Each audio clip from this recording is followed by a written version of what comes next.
There we Hello, sir. are. There you are. I'm Sorry about trying that. to, no worries at all. I'm trying to, this is the more flattering angle I've learned, but Sure, this sure. is in the shade where I can actually see you, and I would Okay, much rather see you. okay. All right. Well, thanks for having me today. Hey, it's my pleasure. I am so excited to hear. I Yeah. don't do too much research because I like to kind of be fresh and act like hmm I don't know what I'm doing, which is generally the case, hmm to see, ask the questions. So, Sure. but I was kind of fascinated by all the things you do, and you came highly recommended from Carrie. Ah, So, would you thank you. start by just introduce yourself and tell us where you are? Sure. Yeah. My name is Jeff Vejr, and I am the winemaker of Golden Cluster Winery, Vinus Obscuro Winery, and On Wine Hill. I'm up here at David Hill Vineyard and Winery, which is in Forest Grove, Oregon. So we're basically at the top of the Willamette Valley. So we're in the extreme northern section. This section up here is mostly loess soils and loess subsets, Laurelwood, Cornelius soil types. And the hill that is behind me and that old house that you can see behind me, this was actually the same exact land and the same site as one of the original pre-Prohibition Oregon wineries called the Oh, Ruder wow, Estate. So the house that's behind awesome. me was built in the 1880s, and then this vineyard lasted until 1915 because we enacted Prohibition a little bit earlier than everyone else, and then it wasn't a vineyard again until 1966.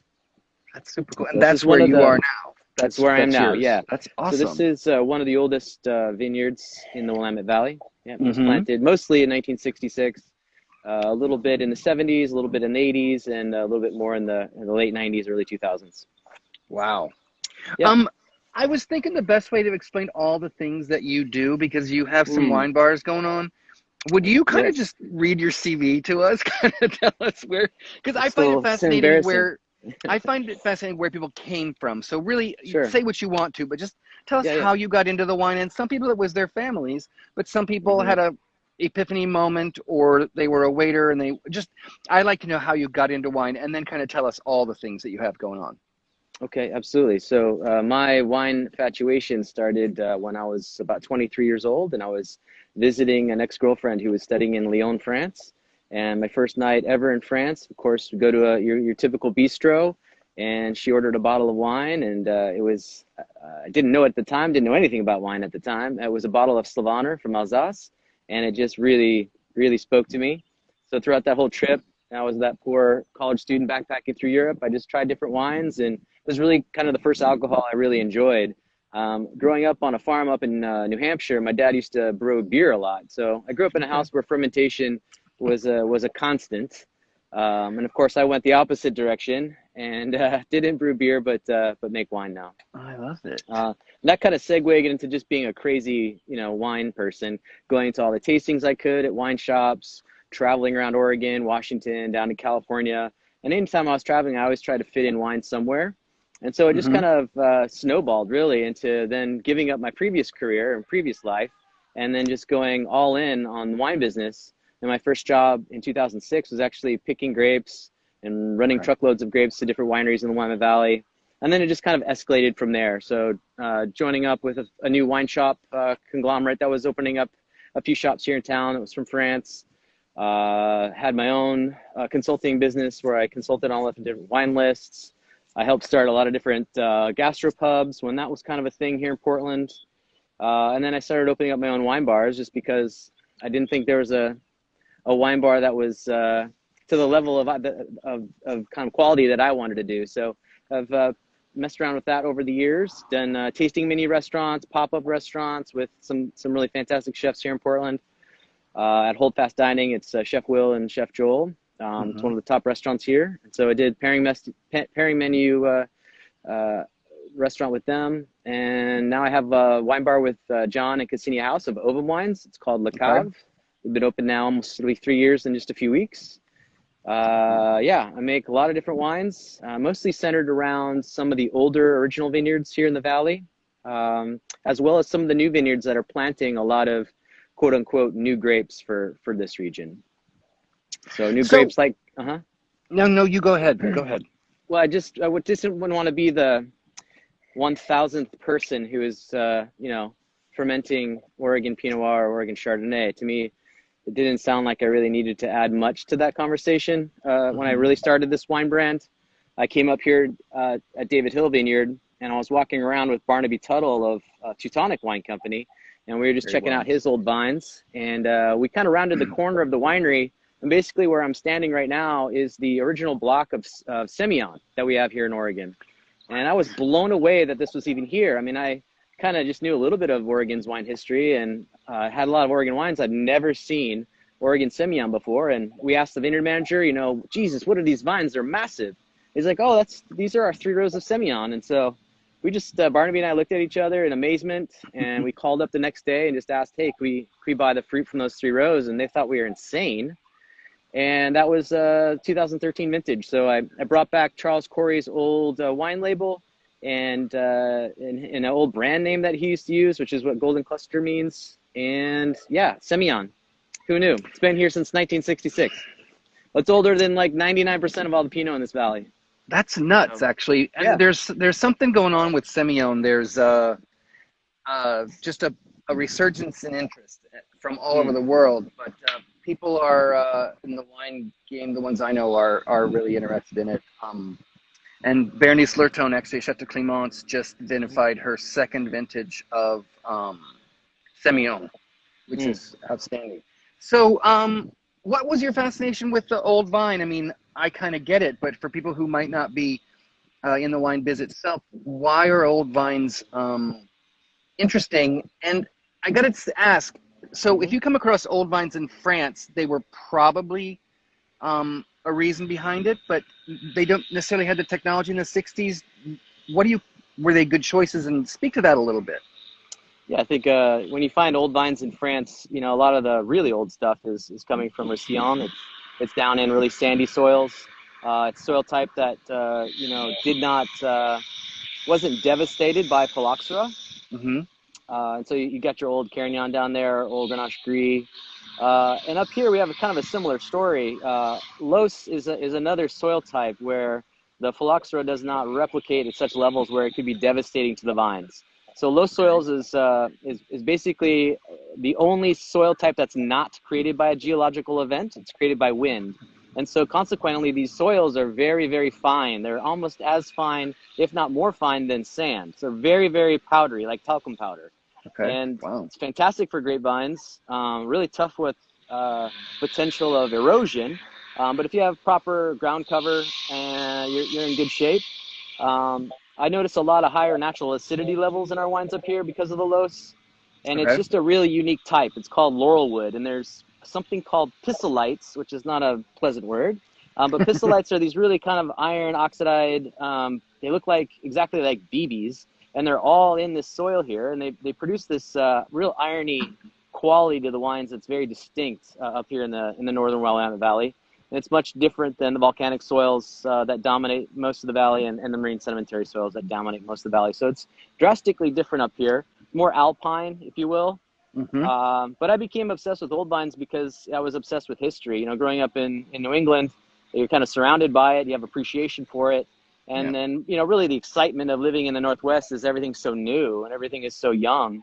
And so drinking a lot of wine throughout just being a novice and being a wine professional, I just really loved really the complexity that old vines brought to the table. And so when I was given the opportunity to make an old vine wine in Oregon, I jumped at it. Actually, prior to 2013, I was blending wines in France and in Spain and just specifically searching for stuff that was 75, 85, you know, over 100 years old. Just because, you know, anything that's that old, older than me, older than my parents, older than my grandparents. I mean, it's just, you know, really to sit back and think about that. It really puts wine in a more long-term perspective and long-term appreciation. Yeah. Is it a good business decision? Like the fruit output is lower. Is the land more expensive? Can you talk to that a little bit? Well, I can tell you that nobody was making Oregon Semyon before this crazy person decided to do it. So, you know, it wasn't Pinot Noir. If you had 50-plus-year-old Pinot Noir vines, you know, that price might be exorbitant. But for me, this is relatively inexpensive buy-in for what it is and the historical relevance of it. But certainly over time, there are certain grape varieties whose quantity of clusters tends to decline over time. Having said that, there are plenty of grapes that don't decline over time. Carignan in the south of France being a great example. Semyon, this is really kicking out still lots of fruit. It does take us a bit to manage it. So yeah, I think that's sort of always been the mindset, is that with older vines, you're getting less fruit, therefore you're getting more concentrated flavors. But personally, in my experience, that's really on a grape to grape basis. It's Okay. really not a broad statement that we can really suggest. Yeah. Hmm. There is a 120-ish year old 120-year-old vine Semyon from Côte Marmande in Southwest that I can Yeah. get in New York that is just stunning. So I can only imagine what yours is like. Can you talk a little bit about your experience in France and Spain? Because that's where my heart is, in Southwest France. And did you work with Joseph Paillet at Piton? I was down with Dominique Olivier Piton, and I worked with his Okay. assistant winemaker Stephanie in Couch, Okay. and we blended Old Vine, Syrah, and Grenache, and it was all out of cement. That was the 2011 vintage, and that was the same year that I met Carrie. In fact, because Okay. their village is very close to there. Yeah. But it was really just about making 100 to 250 cases of a particular old vine wine, and then we were importing into Oregon and just selling it locally. Oh, okay. So at the time, I really didn't have a good understanding of the varietal diversity that we actually have here in the Willamette Valley, and so Mm-hmm. I wasn't interested really in making Pinot or Chard. So when I stumbled upon this vineyard and the amount of varietal diversity that's over 50-year-olds here, it just really kind of piqued my interest. And so instead of going around the world again to make another old vine wine, I stayed home and did that instead. Yeah. And then what did you do in Priorat? Same thing with Grenache? Same thing with Grenache, Carignan, a little bit of Syrah, a little bit of Merlot, all in Priorat. It's a producer called Genuum. They're in the town of Poboleda, and that's really I was a huge fan of those Priorat wines and their wines in particular.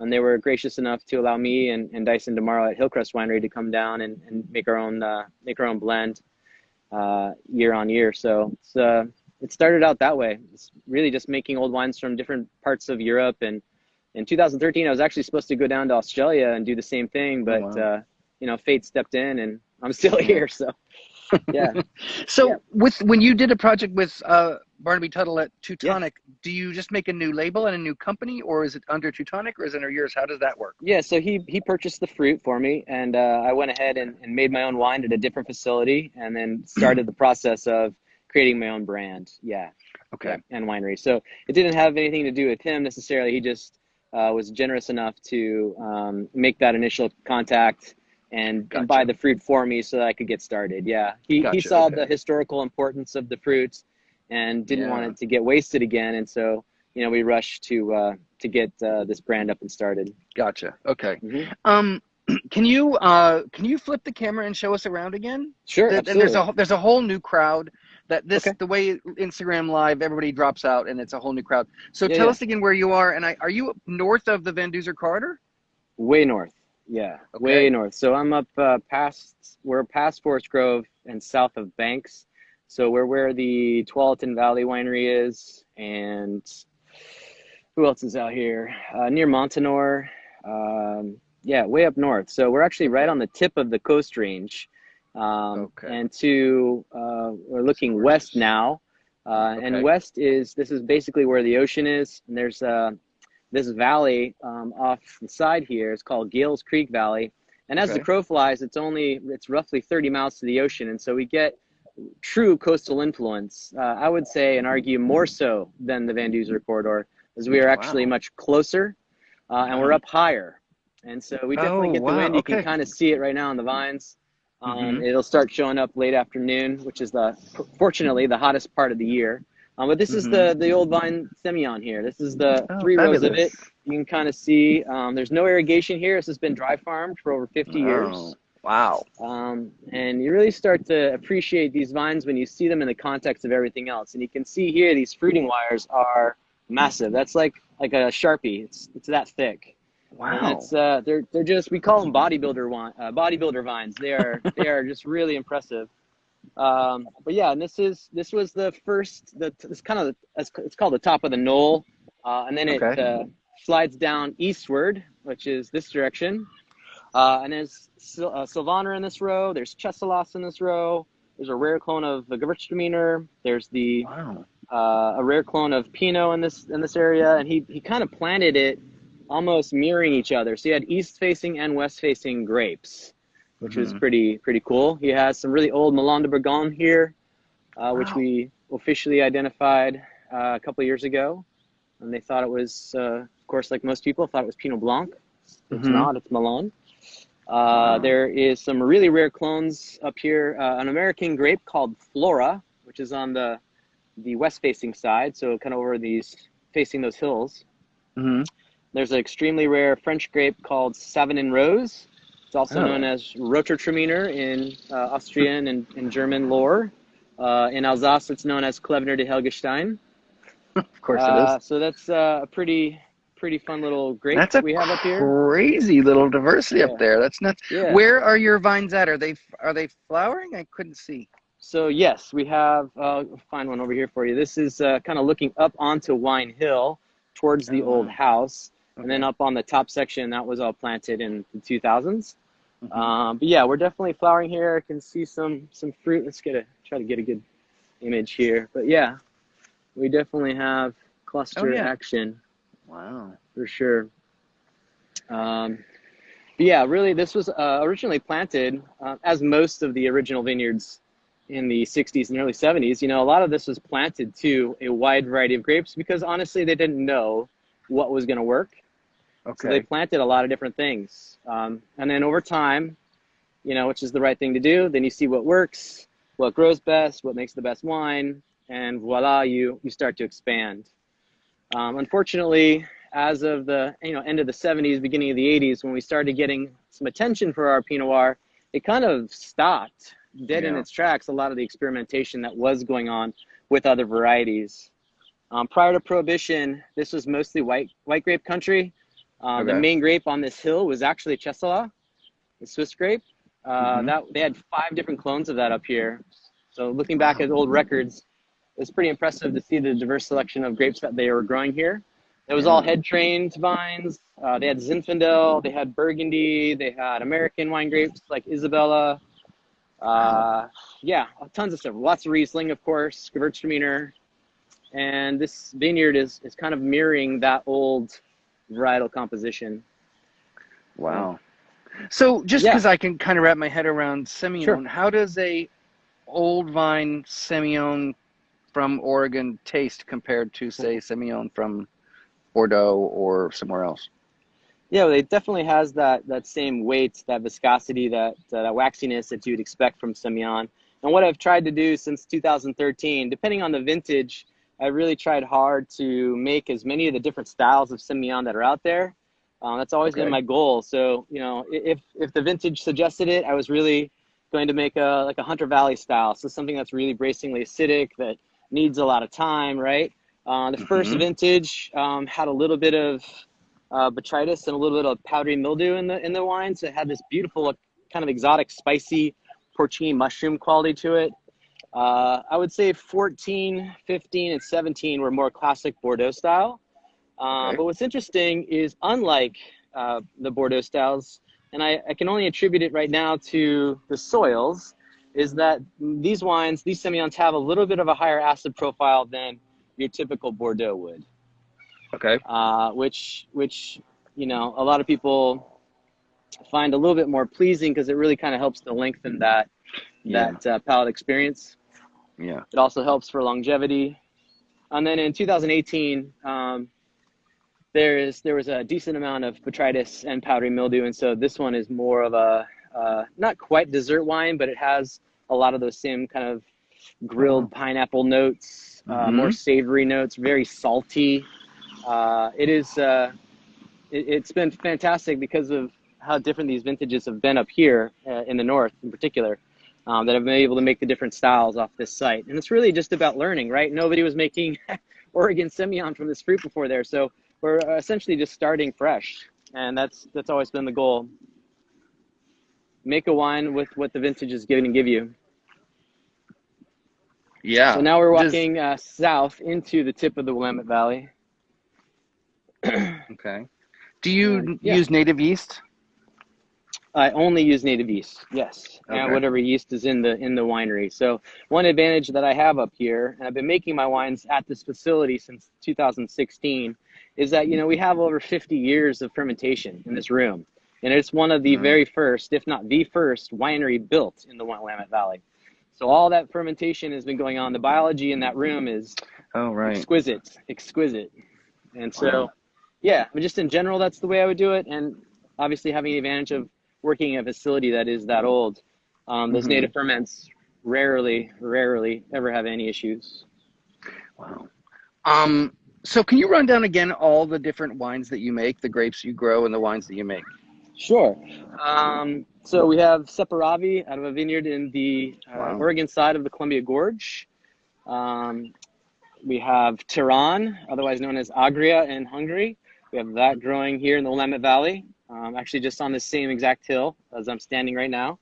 A Swiss grape called Gara Noir, which is a grape that was developed in the early 70s at the research station in northern Switzerland by André Jacquenet. It was a crossing of Gamay and Reichensteiner.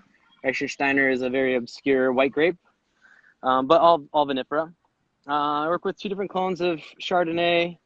The main one being 543, or sorry, 548, which is really tiny cluster, tiny berries.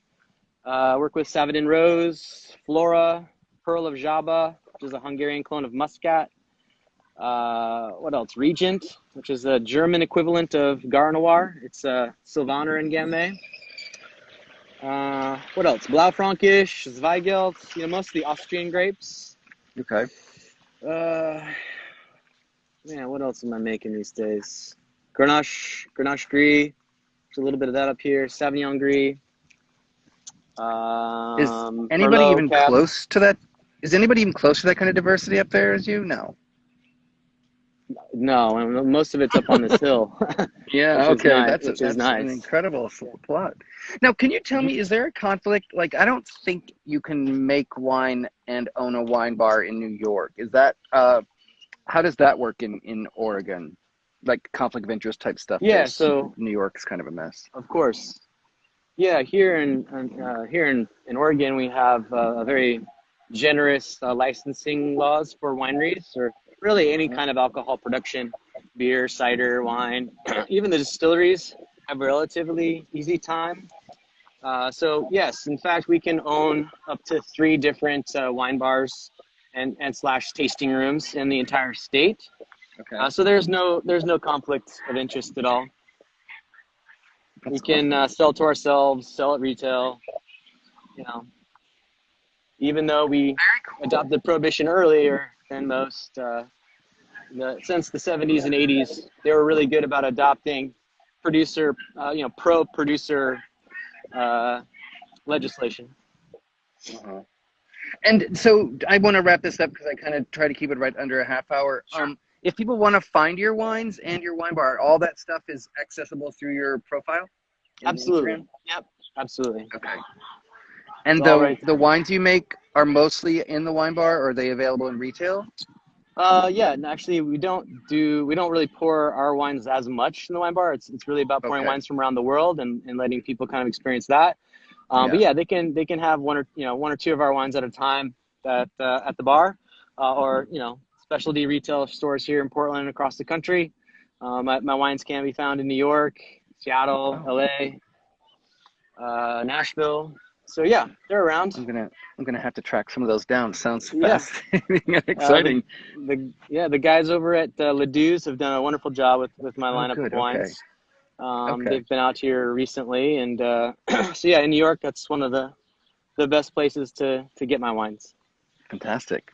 Hmm. Awesome. Well, turn the camera around so we can officially say goodbye Sure. to you. And but it's been such a pleasure. I Well, was thanks for at having Pinot me. Camp a few years ago, but I don't get Uh out huh. there that often. But I hope to, if I get out there, I'll let you know and hopefully come by and check out your Oh, stuff. we'd love to have you out here, and you can kind of see a different slice of Oregon, Yeah. both from a current stance, a futuristic stance, and certainly a piece of the Willamette Valley that's got a lot of history pre-prohibition. So this distillery here is a really important part of our overall wine culture.